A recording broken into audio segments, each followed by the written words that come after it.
Good morning. Welcome to the Sound Church. That was an amazing time of worship. Thank you to our worship team, and boy, can't Johanna preach? We were in the back like, could you imagine if she actually prepared a sermon? How amazing that would be. We would be out of jobs.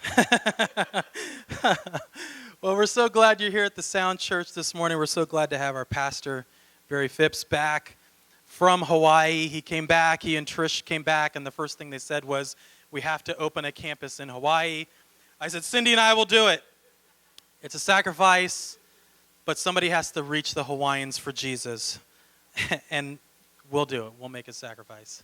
So we've been in our series, When God Doesn't Make Sense, and this is our final week, and today we're going to talk about when God seems uncooperative. When God seems uncooperative. I shared last week my story about the time when God just came late and I needed him. He wasn't anywhere to be found.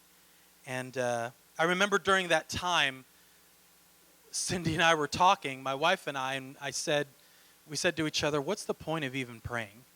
I mean, if God's just going to do whatever he wants to do, or in our case, whatever not want to do, what's even the point of praying? Why even bother? And so today we're going to look at that and see what the scripture has to tell us. My dad has this thing, and I don't know if it's like a superpower or what, but ever since I was a little kid, we would pull into a parking lot, and I don't care how crowded the parking lot was, my dad would go, God, I need a good spot up by the front. And I promise you, every time we would pull in, we'd drive around, somebody in the very front would pull out in front of my dad, and my dad would get a spot in the front. Every single time. And I remember we went to the Manassas Mall at Christmas time. And this is back when you could go to the Manassas Mall and not get murdered. And we went to the Manassas Mall, and it's Christmas time, the parking lot's crowded. You know how people circle, they're vultures looking for a spot? Circling around, hand on my Bible, so I'm not lying, I promise, I wouldn't do that in a church. Hand on my Bible, we pull into the parking lot, it's Christmas time, cars everywhere. My dad says, God, I need a spot by the front. He pulls up to the very, very front, somebody pulls out, and my dad gets a spot in the front. Unbelievable. Now you might be here saying that's probably coincidence, and maybe it is, but all I know is Dad prayed, Dad got a parking spot in the front. Dad prayed, parking spot in the front. Well, fast forward to the present, a few years ago, when I was on staff at my former church, we got a phone call that one of the high schoolers in our youth group had died in a car accident. And I went to the house, the family's house, and there's the mom. I walk in the door, and there's the mom on the floor. Pastor Barry was there with me. She's crying and pleading, God, give me back my son. God, give me back my baby boy. And we walked in, and she looks up and she says, you guys are pastors. If you pray, God will raise my son from the dead. Come on, let's pray. Let's pray. God, raise my son from the dead. I didn't know what to say. What do you say in a moment like that? And I remember Pastor Tom, he was with us, thank God. He was able to speak wisdom and just minister to that family. Why does God sometimes answer a silly prayer like, can I have a parking spot? But he doesn't answer a mom's cry. Some of you here, you've been praying, God, I have chronic pain, and it's driving me out of my mind, and I don't know what to do. God, take it away, and he doesn't. But then someone prays and their football team wins. God, my marriage is falling apart. My kids are out of control. My finances are in ruin. I need you to show up. And he doesn't. Why do we bother praying if God's just going to do whatever he wants? Well, we're going to look at that this morning in Scripture. If you have your Bible, I'd like for you to turn to 2 Corinthians chapter 12. And the Bible, the way it's organized, is in different books. And so whether you have it on your phone or you brought a Bible with you, if you didn't, we're going to have some of these verses on the screen. But go to the book of 2 Corinthians chapter 12. And Corinthians, Paul, the apostle, wrote 2 letters to a church. And it was in the city of Corinth, and that's why it's called the book of Corinthians. It's a letter Paul literally wrote to the church there about this very issue. And so as we look through this Second Corinthians chapter 12, I want to pull out 3 thoughts on prayer this morning. And I hope that they help you, and I hope they help you understand why sometimes God seems uncooperative. And the first point is this, the first thought is this, it's that prayer isn't about getting our way, it's about surrendering our will to God. Prayer isn't about getting our way, it's about surrendering our will to God. It's not about talking God into getting what we want. It's about saying, God, we trust you. Now, you might have a little pushback on that, and this is just the first point, so don't worry, there's 2 more points, it gets better. But listen, this is exactly how Jesus prayed in the garden right before he was executed. He prayed, Father, if there's any way, would you remove this cup of suffering from me? Nevertheless, God, not my will, but your will be done. You see, even Jesus was showing us that prayer is about surrendering our will to God. He didn't want to die. Jesus did not want to be executed in the most painful way ever devised by humanity, a crucifixion. He didn't want to do that, but he said, but God, not my will, but your will. Prayer isn't about getting our way. It's about surrendering our will to God. This is something that the Apostle Paul would discover in this letter. And you may not have gone to church your whole life like I did, so you may not understand what a big deal Paul is in the Bible. You see, when we first meet Paul in the Bible, his name was actually Saul. And he hated Christians. Some of you here this morning, some of you watching online, you may not like Christians. They may annoy the bejesus out of you. You know, they may irritate you. You may even hate some. But Saul, hated Christians. In fact, it was Saul's job to hunt down Christians and execute them. And he loved it. He was the best at his job. I mean, Saul was like Boba Fett, bounty hunter good at tracking down Christians and killing him. If you don't know what that means, that was a Star Wars reference. Talk to Josh Pippin here in the front. He'll tell you all about Star Wars. But then Saul has this miraculous encounter with God. And it changed his life. And he changed his name from Saul to Paul. And he became one of the most effective Christians in history. He wrote over half the New Testament, what we're reading this morning. He spent 20 years of his life on a ship, going from country to country, telling people about Jesus. Amazing man of faith, led thousands of people to Christ, but he paid a very high price for his faith, because now it was Paul who was getting hunted. It was Paul who had a death sentence. Sometimes they would capture Paul and they would take big, thick rods of iron and beat him, leave him for dead. He would get whipped 39 times on his back. Back in the first century, if you were whipped 40 times and you died, that was considered murder. For whatever reason, 39 times and you died, it wasn't murder. 39 okay, 40 murder. So they would whip him 39 times and leave him for dead. And that happened to him on 5 different occasions. Spent time in prisons. One time they captured him and they dropped him into a pit. And then they took large stones and dropped them on him to crush him and kill him. That was getting stoned in the first century. Not like they do in Colorado. A little different. That's old school stoning, getting stoned. He went through more than any of us could ever imagine. And so we come here, we see that Paul, super Christian Paul, even he didn't get his prayers answered. If you look on with me in 2 Corinthians 12, verse 7, Paul says, "In order to keep me from becoming conceited, I was given a thorn in my flesh, a messenger of Satan to torment me." I don't know about you, but this is as gut-level real as the Bible can get. Satan brings something into Paul's life. It torments him, and God allows it. Not only does God allow it, but he uses it to keep Paul from becoming conceited. Paul has to deal with this issue, this thorn, and it's torturing him. Now, there's a lot of debate among like Bible nerds as to what this thorn was. Paul never actually says what it is. Some people think it was a condition. They think it was malaria, migraines. Whatever it is, it was torturous. And it's amazing because the word thorn in Greek is also the same word for stake, like a stake that you drive someone through to impale them. It's an instrument of death. It hurt. So whatever this thorn is, it was torturous. It was hell. Some people think it was the opposition he faced. Some people think he was describing his marriage. I'm kidding. Whatever it was hell.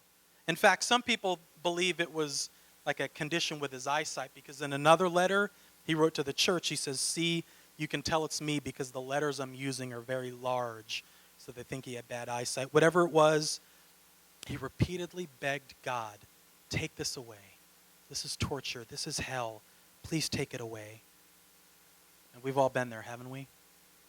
We've all had things in our lives that we've begged God, "Change this, fix this, remove this." And he does nothing. So we have to wonder if our prayers are actually doing any good. Well, our first thought was this: prayer isn't about getting our way.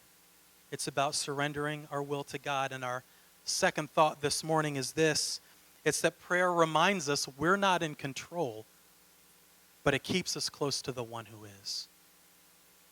Prayer reminds us we're not in control, but it keeps us close to the one who is. Prayer reminds us I'm not God. I'm just a human. I can't control everything, but I can connect to the God who has everything in his hands. Paul cried out to God in verse 8, "3 times I pleaded with the Lord to take it away from me."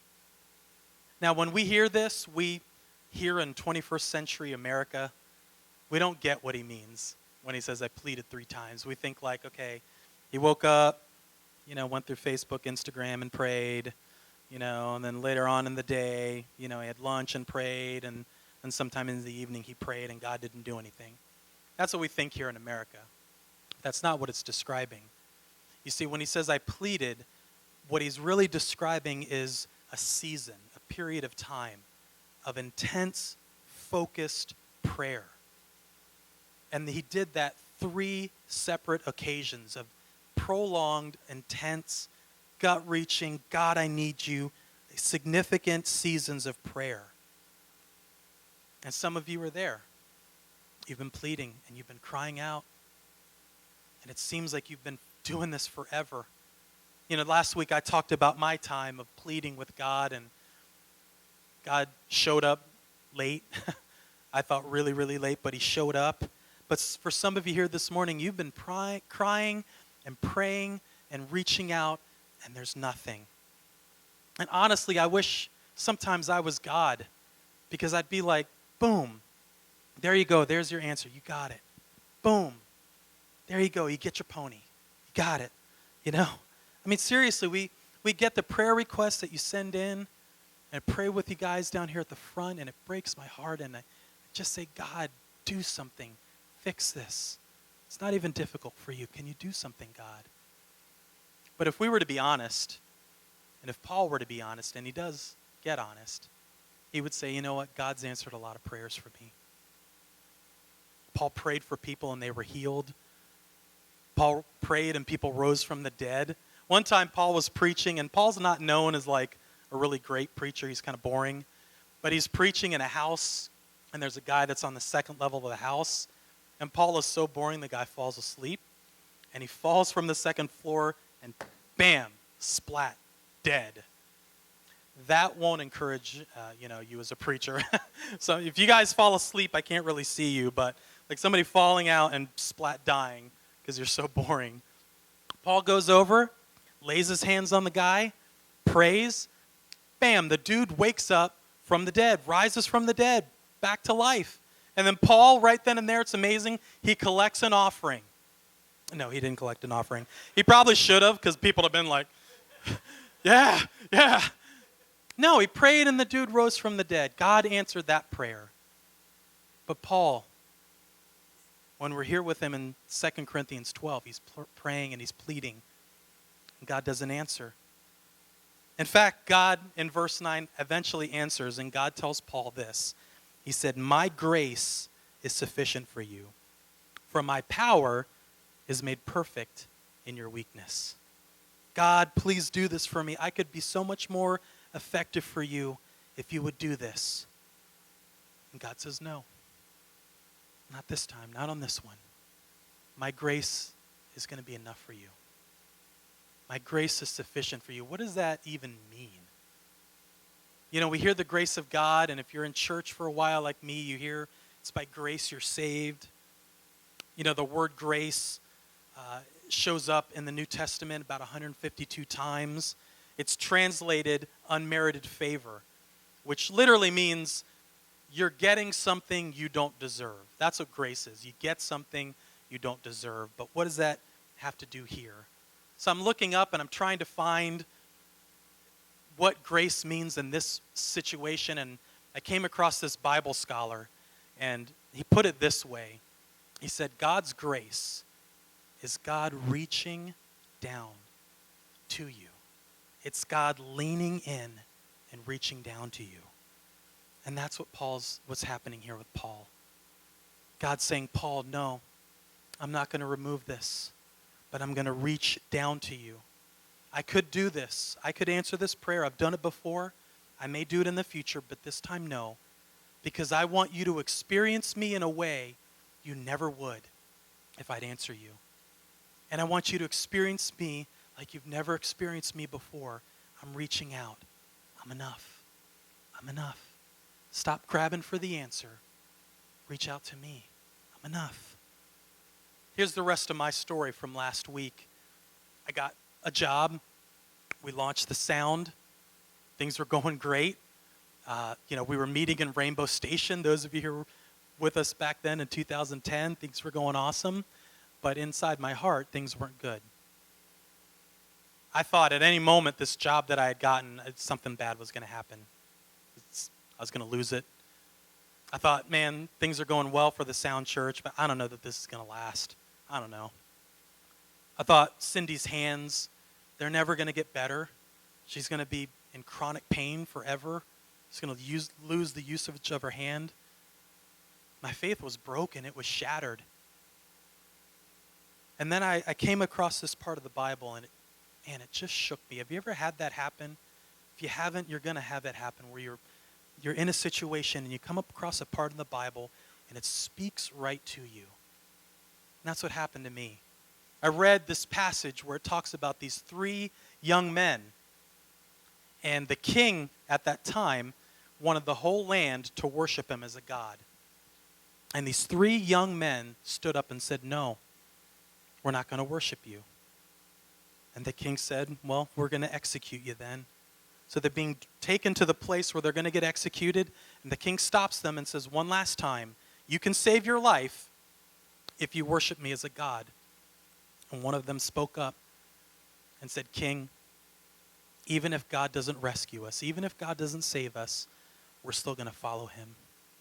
Even in the face of death, we're going to trust God. Man, that spoke to me. It spoke to me. Even facing death, God, I will trust you. Man, that just spoke to right where I was. Because you see, prayer isn't about getting our way. It's about surrendering our will to God.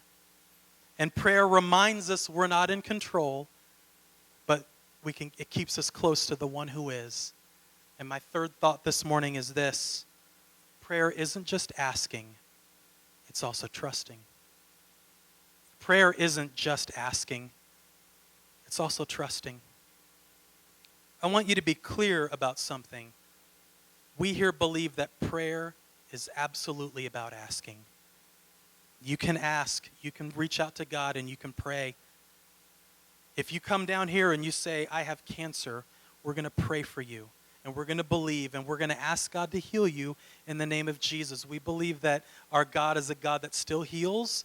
We believe that the cross, the power of the cross, is greater than any need, that the name of Jesus is greater than cancer. We believe that. You will be healed in the name of Jesus. We're going to cry out. James reminds us, you don't have because you don't ask.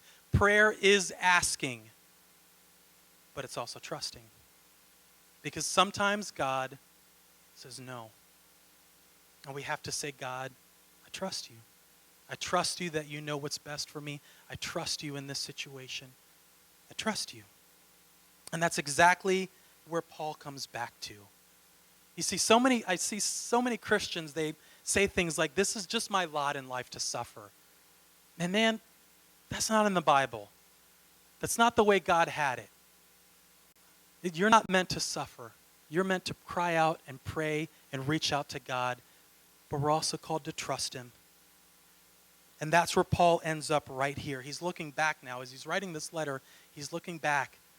This has changed him. He has perspective now. And he's saying, the thing that tormented me, God used to change me. God used it to keep me from becoming conceited. And because of this, in verse 9, Paul says this. It's amazing. Paul says, I'm going to gladly boast about my weakness, so that Christ's power may rest on me. That's why, for Christ's sake, I delight in weakness. And then Paul goes on to list all the hardships, all the bad times that he went through. And he said, all these tough times that I faced, they were good for me. They were good for me. They were valuable because they taught me something, that when I feel weak, I'm at my strongest.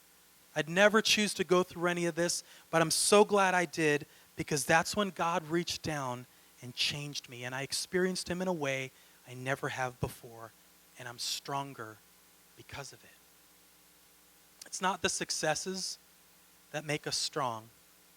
It's the times that when all I have left to do is lean on God and depend on him.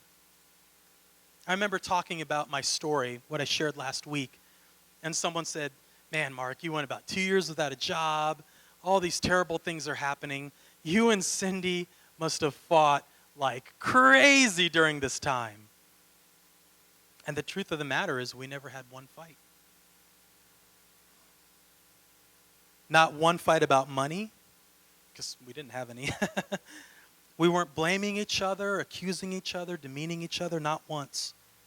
And when I was saying that, this person looked at me like I'd grown a third eye or something. I mean, that seemed so foreign to them, and I can't explain it. I wish I could tell you what Cindy and I did right or wrong. But all I can tell you, it was God's grace that held our marriage together during that time. And we didn't deserve it. We were mad at God. We were angry. We prayed, God didn't show up. We were mad at him. We didn't deserve it. But that's what's so amazing about God's grace. That God reaches out, he leans in when we don't deserve it. And it saved our marriage. Since that time, Cindy and I, we have faced things way more difficult than what I described last week. Our hearts have been broken. Our world has been shattered time and again, way worse than what I talked about last week. But what I can tell you is that time changed us and prepared us for now. So instead of now saying, why God, we've said, God, we trust you. We trust you. People say things like time heals all wounds. We know that's not true. We've known people who have been hurt for years. They're angry. They're bitter for years. They're still in mourning years and years later. Time doesn't heal anything. We know that. But time, with the grace of God, can bring healing. But some of you right here, right now, if you were to be honest about your life, there are things that in it that you hate. You hate it. If I were to be honest, there were things in my life right now I wish God would change. I wish he would do something. I'll be honest, one of the things I wish God would do, I wish the Sound Church had a building we could meet in. Not just any building, but the Shoppers Food Warehouse in Gainesville, that's been sitting empty for years. I want that. The Sound Church. Wouldn't that be amazing? It'd be awesome. God, will you please send somebody with $1 million check that clears? You did it for my brother-in-law. My sister and her husband, they planted a church in Front Royal. Guy came along and said, I see what God's doing in your church. I want to support it. He slid him a check. It's for $1 million. And it cleared. In Front Royal. Front Royal. Front Royal. You know what I'm saying? I'm kidding. Front Royal. God, you did it there.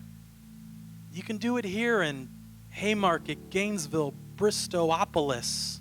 You can do it, God. But God, I trust you. God, I know that right now you're preparing the Sound Church for the church you want us to be. You're making us into the people you want us to be. And so I trust you. $1 million would be great, God. But I trust you. And I know that you love the Sound Church way more than Pastor Barry loves it. Way more than I love it. Way more than Pastor Roger or Pastor Jeremy. Trust the Sound Church.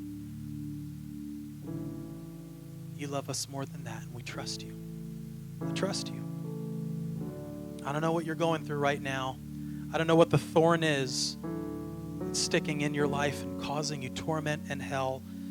All I can say is this, that it's the grace of God. It's God leaning down that can save you. That's the only way you can make it. And God's here this morning, and he's reaching down. He's leaning down for you. And he wants you to reach out to him. So whatever thorns in your life, whatever version it is, my prayer for you this morning is that you're able to look back at this time right now and say, God, it hurt. I'd have never chosen to go through this, but I'm so glad I did because you used it to change me. And that's when I found my greatest strength, because it was the grace of God when God reached down and saved me. That's my prayer for you this morning. So we're going to enter into a time of prayer. And this time isn't to sign you up on a list or to point you out. Prayer is a divine moment between you and God. And God's grace is reaching out to you this morning. He's leaning down to pick you up. All we need to do is reach back. Let's pray. With every head bowed, every eye closed, it's just between you and God this moment. But if you're here this morning and you would say, you know what, Mark, I do have a thorn in my life. I have something that I'm praying God would take care of and God would move, and he's not. And I need God's grace. I want him to remove it, but I also want to be able to trust him. I need God's grace this morning. If that's you, I want to pray for you. And include you in this final prayer. All I want you to do, with nobody looking around right now, I just want you just to raise your hand about shoulder high. Yeah, I see your hand. Yep. God, I need you. Yes, I see that. Yep, I see you. Yeah, hands going up everywhere. Thank you. Yeah, I see your hand. Anybody else? God, I need God's grace. I can't make it, and I need him. I'll give just another moment. Anybody else? Yep. Thank you. Yeah, I see you. Yes, I see you. Anybody else? It's another moment. Yeah. Thank you. Yeah, I see your hand. Thank you. I need the grace of God right now. Yeah. Thank you. Thank you, Jesus. Yep. Yeah, I see your hand. Thank you. Some of you, you have never experienced God's grace in your life. You've never prayed. You've never reached out. But God is here this morning, and he's reaching out to you, and you can experience the grace of God for the first time ever in your life. Or maybe some of you, it's been a really long time since you've prayed. And if that's you, I'm going to lead you in a prayer. prayer to give your life to God. You don't have to say it out loud. You just say it inside in your own heart, in your own words. But the Bible tells us that when we seek after God, when we look for God with our whole heart, we will find him. So if that's you, you've never prayed this, or this is the first time in a long time, I want you to pray along with me in your heart. God, I give you my life. I trust that you're the only one who can rescue me. You're the only one who can save me, heal me, make me new. I know that you're God and that your death on the cross paid for all of my past mistakes, and that you've helped me close the door on that, and you've opened the door to a future with you. So I give you my heart, what's most important to me. I give you my life, and I trust you, and I will live for you. And I pray that in your name. Amen and amen. Now, some of you here this morning, you're following after God, you're seeking after him, you're doing everything right, but you've got this thorn, and it's killing you, and it's torturing you. And you've been praying and praying like Paul. You're in a season of intense focused prayer. God's not showing up. I want to pray for you this morning. And I want you to repeat this prayer in your own heart. You don't even have to say it out loud, but say it in your own heart, in your own words. God's leaning down. Reach out to him. God, I ask you to remove this thorn, but I trust you. I trust that maybe you want to do something for me, or maybe you want to do something in me before you do something for me. And I ask that your grace would save me, that your grace would reach down to where I am right now, and that you would be enough for me. Use this time to make me more like you. And I ask this in your precious name. Amen.